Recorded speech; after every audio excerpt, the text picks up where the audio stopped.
Dalam presentasi kali ini kita masih di bab 3 yaitu prinsip-prinsip dasar hidrolik, dan kita masih di bab 3.7.5 yaitu efisiensi pompa. Pompa adalah salah satu alat penting dalam kehidupan sehari-hari maupun industri. Fungsinya sederhana tetapi vital, yaitu untuk memindahkan fluida seperti cairan seperti minyak, air, oli, atau bahan kimia lain dari satu tempat ke tempat yang lain dengan memberikan energi. Bayangkan ketika kita ingin mengambil air dari sumur, tentu tidak mungkin dilakukan dengan tangan kosong, maka digunakanlah pompa air. Begitu juga di bengkel hidrolik, pompa dipakai untuk menggerakkan fluida bertekanan tinggi agar dapat mengangkat mobil. Namun, tidak semua energi listrik atau energi mekanik yang masuk ke dalam pompa bisa digunakan sepenuhnya untuk memindahkan cairan. Sebagian energi ada yang hilang karena kebocoran, gesekan, atau panas. Nah, inilah mengapa kita perlu mempelajari efisiensi pompa. Efisiensi pompa adalah ukuran yang menunjukkan seberapa besar energi yang masuk ke dalam pompa benar-benar dapat dimanfaatkan untuk memindahkan fluida. Dengan kata lain, efisiensi itu menunjukkan tingkat kepintaran pompa dalam menggunakan energi. Semakin tinggi efisiensinya, semakin sedikit energi yang terbuang. Sekarang kita lihat di gambar 3.70, kurva tenaga masuk efisiensi. Pada grafik ini, sumbu X adalah tekanan dalam kilopascal, sedangkan sumbu Y kiri menunjukkan efisiensi dalam persen, dan sumbu Y kanan menunjukkan tenaga atau kilowatt. Terdapat beberapa kurva. Kurva yang pertama yaitu efisiensi volumetrik, yaitu garis atas yang menurun. Mula-mula tinggi, kemudian menurun saat tekanan meningkat. Hal ini karena semakin tinggi tekanan, semakin besar peluang terjadinya kebocoran fluida. Kemudian ada kurva efisiensi mekanis, yaitu garis cenderung naik lalu stabil. Mula-mula rendah, meningkat seiring tekanan karena bagian pompa mulai bekerja optimal, lalu cenderung stabil. Kemudian ada kurva pemindahan atau displacement, menggambarkan hubungan volume yang dipindahkan dengan tekanan.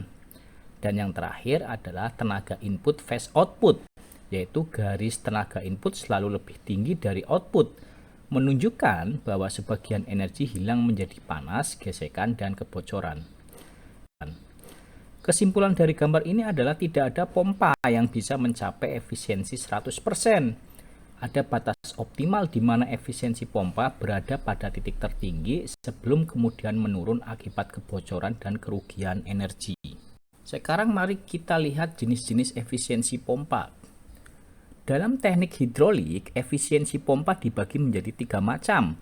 Ketiganya saling berkaitan dan memberikan gambaran lengkap tentang kinerja pompa. Yang pertama adalah efisiensi volumetrik. Efisiensi volumetrik adalah perbandingan antara volume fluida yang benar-benar dipindahkan keluar pompa atau Q sebenarnya dengan volume teoritis yang seharusnya dipindahkan atau Q teoritis. Ada Q sebenarnya, ada Q teoritis. Dalam kondisi ideal seharusnya tidak ada kebocoran sehingga Q sebenarnya itu sama dengan Q teoritis. Tetapi kenyataannya selalu ada kebocoran fluida, terutama melalui celah-celah kecil antara komponen pompa. Rumusnya yaitu efisiensi volumetrik sama dengan Q sebenarnya dibagi Q teoritis kali 100%.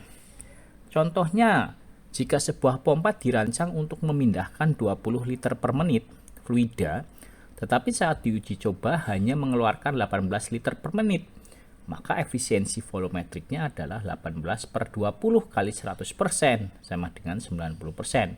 Artinya pompa itu ada kebocoran sekitar 10%. Nah, itu pertama ya, efisiensi volumetrik. Kemudian efisiensi mekanik. Efisiensi mekanik adalah perbandingan antara tenaga hidrolik yang dihasilkan dengan tenaga mekanik yang diberikan pada poros pompa. Energi yang hilang pada efisiensi mekanik biasanya disebabkan oleh gesekan antara bagian yang bergerak, keausan, serta gesekan fluida dengan dinding pompa. Rumusnya yaitu efisiensi mekanik sama dengan P hidrolik dibagi P poros kali 100%. Nah, analogi sederhananya bayangkan ya kita mengayuh sepeda. Tidak semua tenaga dari kaki akan menggerakkan sepeda, sebagian hilang karena gesekan rantai, gesekan roda, atau udara. Begitu pula dengan pompa, banyak hal-hal yang hilang. Nah, yang terakhir adalah efisiensi total. Efisiensi total adalah gabungan dari efisiensi volumetrik dan mekanik. Efisiensi total menunjukkan perbandingan langsung antara daya keluaran pompa P output dan daya masukan P input. Rumusnya efisiensi total sama dengan P output dibagi P input kali 100%. Misal, sebuah pompa listrik menerima energi 100 watt, tetapi hanya menyalurkan energi sebesar 700 watt ke fluida, maka efisiensinya adalah 700 bagi 100 kali 100% sama dengan 70%. Artinya 30% energi hilang menjadi panas atau kerugian lainnya. Sekarang kita masuk ke perhitungan tenaga, yaitu Anda bisa lihat gambar P, P, dan Q segitiga ya. Jadi segitiga efisiensi tenaga, yaitu hubungan P, Q, dan efisiensi. Apa yang terlihat di gambar? Gambar ini menampilkan segitiga rumus yang membantu mengingat hubungan antara tenaga pompa P, daya, tekanan P, debit Q, dan efisiensi tenaga. Biasanya menempatkan simbolnya di seperti gambar itu. Tenaga P yang harus disuplai ke pompa itu dipengaruhi oleh seberapa besar tekanan yang dilawan dan seberapa banyak fluida per detik yang dipindahkan. Karena pompa tidak sempurna, ada rugi-rugi, maka kita membagi dengan efisiensi tenaga. Rumus intinya adalah P input itu sama dengan P kali Q kali efisiensi. P input dalam watt atau kilowatt, P dalam pascal atau kilopascal, Q dalam meter kubik per second, dan efisiensi dalam bilangan desimal. Makna fisiknya, P kali Q, tekanan dikali debit, itu adalah daya hidrolik ideal tanpa rugi. Karena pompa nyata selalu punya rugi, daya listrik yang masuk harus lebih besar. Jadi P input sama dengan PQ dibagi efisiensi. Nah, contohnya ya, ada P sama dengan 4 MPa sama dengan 4 juta Pascal. Q-nya 105 liter per menit sama dengan 0,105 meter kubik per menit. Kemudian efisiensinya adalah 90%, 0,90. Langkah hitungnya, hitung daya hidroliknya dulu idealnya. P kalikan Q, 4 juta Pascal dikalikan 0,0175, itu 0,0175 itu dari Q. Q-nya kan 105 liter per menit menjadi 0,15 meter kubik per menit ya. Dijadikan meter per second, berarti 0,105 dibagi 60 sama dengan 0,00175 meter kubik per second.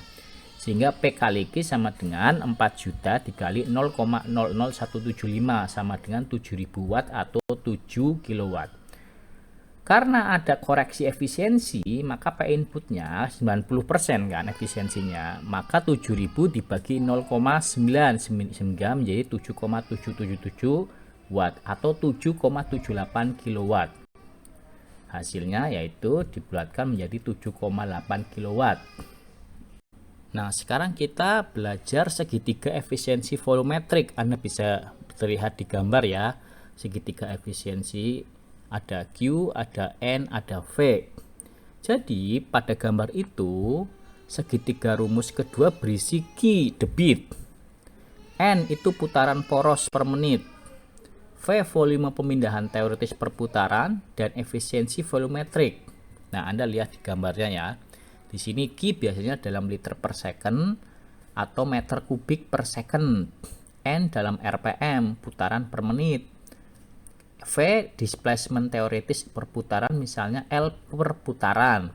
Efisiensi volumetrik ini untuk mengkoreksi kebocoran internal, debit nyata kurang dari debit teoritis. Maknanya yaitu tiap putaran poros memindahkan volume V dalam satu detik ada sejumlah putaran dikalikan efisiensi volumetrik. Kita dapat debit aktualnya. Contohnya ya, Hitunglah perpindahan geometrik yang diperlukan dalam liter apabila pompa diputar pada kecepatan 1440 rpm dan harus mampu menghantarkan aliran rata-rata 2 liter setiap detik. Efisiensi volumetriknya adalah 98%. Nah, di sini kita dapat N itu 1140 rpm. N 1140 rpm dibagi 60 sama dengan 24 rps. Putaran per detik. Q-nya 2 liter per second dan efisiensinya adalah 98% atau 0,98. Maka kita akan mencari V-nya. V itu sama dengan Q bagi N per efisiensi volumetrik. Sehingga Q-nya kan 2 dibagi 24 kali 0,98 sama dengan 2 per 23,52 sama dengan 0,085106. Atau dibulatkan 0,085 liter putaran. Jadi setiap satu putaran poros, pompa ini memindahkan 0,085 liter air secara teoritis, dan ini sudah dikoreksi oleh efisiensi volumetriknya. Kemudian ada contoh kedua, hitung aliran rata-rata suatu pompa atau hitung Q apabila pompa tersebut digerakkan pada 1450 rpm dan pemindahannya V-nya adalah 0,6 liter. Efisiensi volumetriknya sebesar 96%. Nah, ini sebuah contoh yang lengkap untuk mencari Q actual ketika displacement per putaran, kecepatan putar, dan efisiensi volumetrik diketahui. Nah, datanya kan V-nya 0,6 liter per putaran, N-nya 1450 rpm, dan efisiensi volumetriknya 96% atau 0,96. Maka ubah dulu RPM ke RPS. N-nya 1450 dibagi 60 sama dengan 24,16666 atau 24,1667 RPS. Debit teoretisnya tanpa kebocoran per detik. Jadi Q-nya N kali V, 24,1667 kalikan 0,6 sama dengan 14, liter per second. Koreksi kebocoran. Q sama dengan Q teoritis kalikan efisiensi volumetrik, sehingga 14,5 kali 0,96 sama dengan 13,92 liter per second. Jadi tanpa kebocoran mestinya 14,5 liter per second. Karena ada kebocoran kecil yaitu efisiensi volumetrik 96%, maka yang benar-benar keluar adalah 13,92 liter per second. Dalam memilih pompa, seharusnya tidak bersandar pada dasar-dasar empiris. Faktor-faktor penting seharusnya ditentukan dan dipertimbangkan sebelum jenis pompa dipilih. Faktor-faktor ini adalah: 1. Tekanan sistem maksimum yang diperlukan untuk menghasilkan gaya keluaran yang cukup dengan elemen-elemen penggeraknya. 2. Aliran maksimum atau puncak yang diperlukan atau aliran rata-rata yang diperlukan apabila dalam suatu sistem menggunakan akumulator. 3. Kemampuan pompa, kesanggupan beroperasi, mudah dalam pemeliharaan, harga pembelian awal, dan tingkat keberisikan pompa. Dan 4. Kontrol aliran pompa selama tahap-tahap sistem tidak bergerak, pemindahan tetap atau tidak tetap. Sekarang kita membahas pompa pemindahan tetap versus pompa tidak tetap atau variabel. Bayangkan ya, kita mau mengalirkan oli hidrolik untuk menggerakkan sebuah silinder, misalnya dongkrak atau lengan alat berat.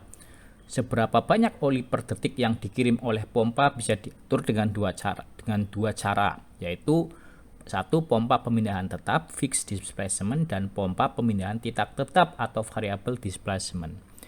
Pada pompa pemindahan tetap, setiap satu putaran poros, pompa selalu memindahkan volume tertentu tetap. Jadi debit liter per detiknya utamanya ditentukan oleh kecepatan putar.